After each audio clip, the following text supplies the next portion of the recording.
Olá amigos, sejam bem-vindos a mais um vídeo do meu canal. Eu sou o Lucas Knaip. Vamos falar sobre Stefanos Tsitsipas, né? Hoje a gente já comentou sobre a derrota dele para o Kei Nishikori, saindo logo em sua estreia no Masters 1000 de Montreal, mas depois do jogo ele resolveu fazer duros ataques ao seu técnico, que é o seu pai, Apóstolos Tsitsipas, né? Técnico que desde a infância é o cara que moldou o Stefanos Tsitsipas como jogador. E assim, a gente tem que falar que ele tem sucesso em levar o Tsitsipas ao nível que ele está próximo do top 10 hoje, mas já foi top 5, vamos lembrar isso. Um cara que já foi finalista de Grand Slam 2 vezes, mas é nítido que ele está estagnado nesses últimos, pelo menos 2 anos, ou até 2 anos e meio. Se a gente quisesse até cruel, 3 anos, né? Mas a questão que a gente coloca aqui é o Stefanos Tsitsipas esbravejando e, para mim, terceirizando a culpa no próprio pai, o que é uma atitude que, sinceramente, já falta lá.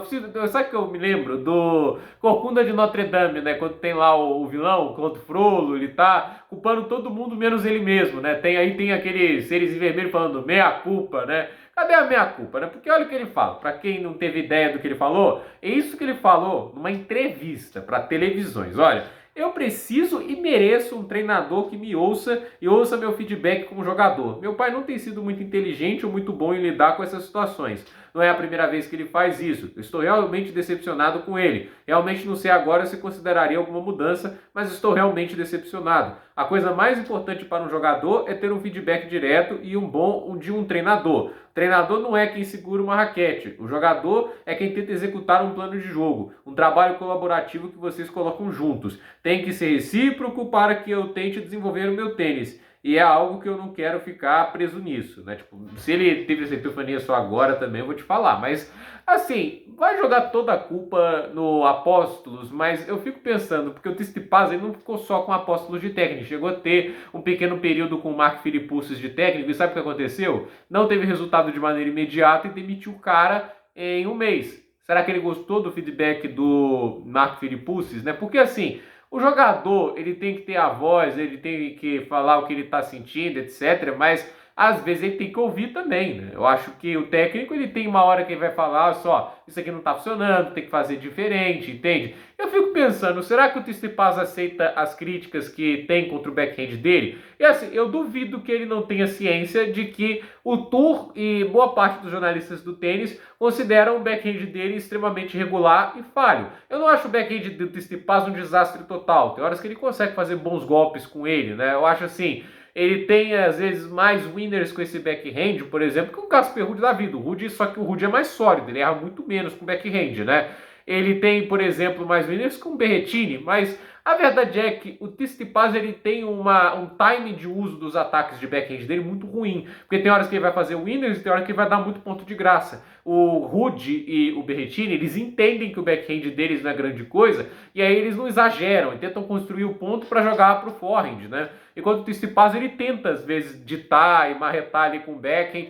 E a questão é, o backhand dele tá a mesma coisa, eu digo, até pior do que era alguns anos atrás. Você olha, por exemplo, para a atuação dele contra o Nadal no US Open, naquela virada espetacular que estava 2-0 atrás e vira o jogo, entende? Muito passa pelo backhand. E ele estava enfrentando um adversário que coloca um giro de bola que machuca qualquer backhand de uma mão e ele aguentou. E a questão é que hoje, se a gente parar para pensar, talvez o Tsitsipas de hoje chegasse contra aquele Nadal e perdesse 3-0.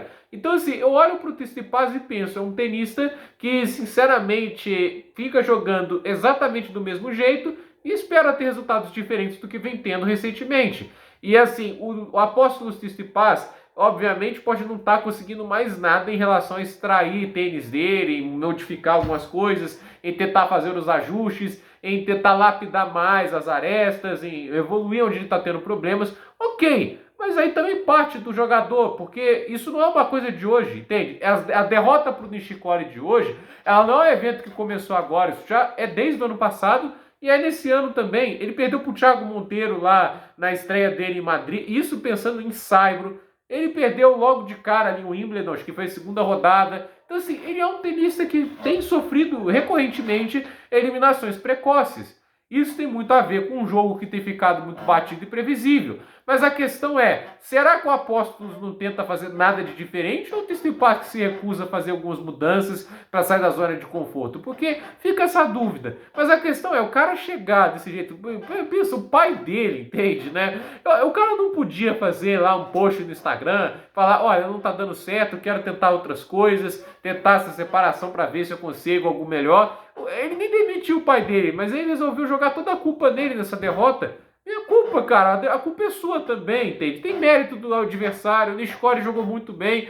Então, assim, eu olho pro Tsitsipas, eu entendo que ele tá muito descontente por não só estar fora do top 10, mas os rivais da década de 90, mesmo o Medvedev que perde hoje também na estreia, estarem melhor do que ele, entende? Isso obviamente frustra o atleta. Então, só que ele não vai resolver os problemas fazendo coisas como ele faz hoje na coletiva, entende? Tem que partir dele também a consciência de falar, olha, meu jogo nesse aspecto tá ruim, nesse aspecto também tá, eu tenho que procurar soluções para isso. Ele não tem feito isso, ele tá hoje terceirizando a culpa, e a gente não sabe se ele vai trazer tipo o Ivan Izevich para ser técnico dele, para melhorar algum aspecto do jogo ou não. Entende? O Medvedev, quando ele traz o Gilles Simon, talvez não seja um grande impacto, mas parece pelo menos uma necessidade de trazer algo novo, entende? Ele entende que tá faltando algo, né? Aí quando a gente vê o Medvedev jogando duplas, inclusive ele até avança em Cincinnati, né? As pessoas acham que ele tá só se divertindo, mas nitidamente é um cara que tá tentando procurar mais a rede, melhorar um pouco mais o lado. Nas duplas, naturalmente, você vai ter que treinar tempo de reação, vai ter que melhorar um pouco mais isso. Então,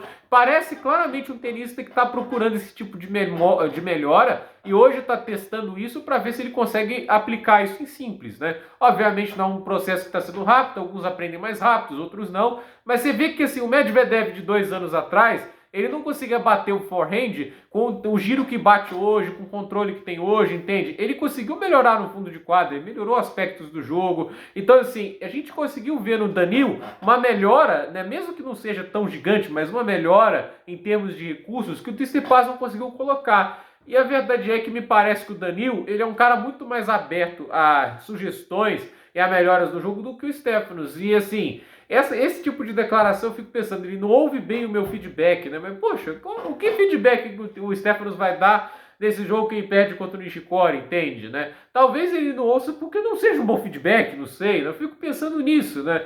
Porque, assim, isso é uma coisa que eu acho que o Tsitsipas ele faz muito mal, é leitura de jogo, entende? Muitas vezes ele faz, assim, ajustes no jogo que não fazem muito sentido. Então, vamos ver o que acontece, vamos ver o que vai ter daí para frente, se ele vai para um novo técnico. Eu acho que é necessário ele trazer uma gente nova para a comissão. Eu acho que já deu o que tinha que dar sim, essa questão entre ele e o Apóstolo Tsitsipas. Só acho que ele deveria ser um pouco mais decoroso na hora de quebrar as relações com o técnico, ainda mais o pai dele, né? Porque eu imagino que o pai deve ter se esforçado muito para colocar ele no lugar onde ele está hoje, né? E assim, ele chegou longe, né? Vamos ser sinceros, o cara chegou a ser top 10, 2 finais de Grand Slam, tem título de Masters 1000, pode não ser o maior sucesso que o tênis já viu, longe disso, né? Tipo, se a gente para pensar, dos 4 tenistas da geração dos anos 90 que se destacaram mais, Thiem, Medvedev, Zverev e Tsitsipas, ele é o que tem um currículo mais modesto, mas a verdade seja dita, né? Ele tem um ATP Finals, ele tem títulos grandes e, assim, o pai tem mérito nisso. É o cara que treinou ele a vida toda. Então, assim, eu acho que pelo menos ele devia ser um pouco mais decoroso. Se ele tá sentindo isso,